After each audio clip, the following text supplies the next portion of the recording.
Yan guys, nakikita natin yung lugar. Ang daming pugs. Yan o, hindi po makita oh. Pero pag nawala po yan ay maraming mga bahay. May mga bahay na din dito.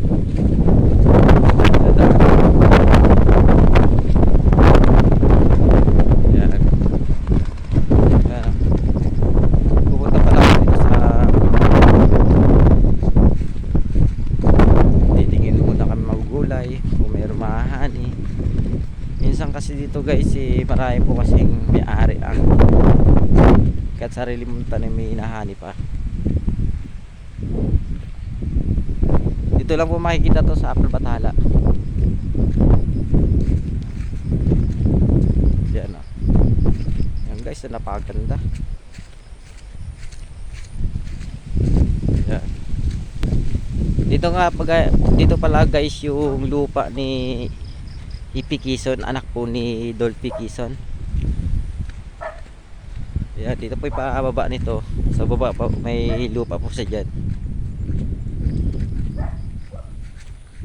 Nag-shooting dito guys kasama po kami. Kami nag-guide sa mga pagkain, kami taga-dala sa baba. Yan. Dito po yung daan.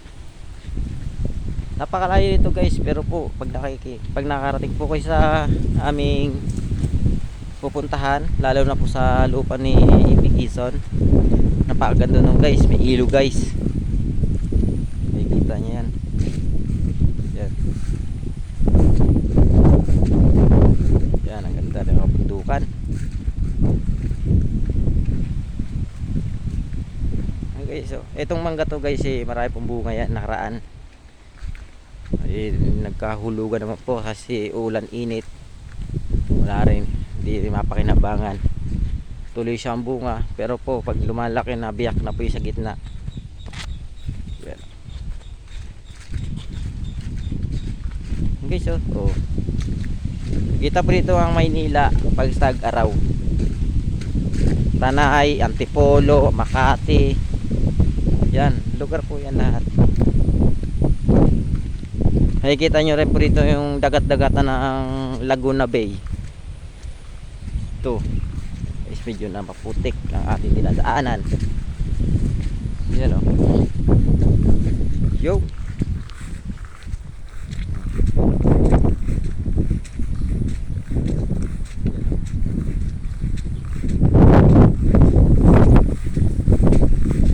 Okay, so puro damo na dahil bayabas guys na hinog oh.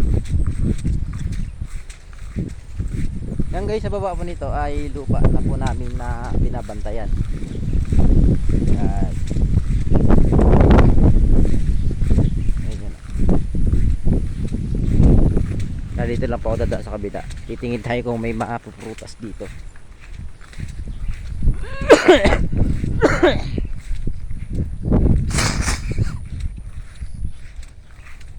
Yun o. Ganda dito guys. Talaga naman guys, ayun o. Yan guys, thank you sa aming video for watching.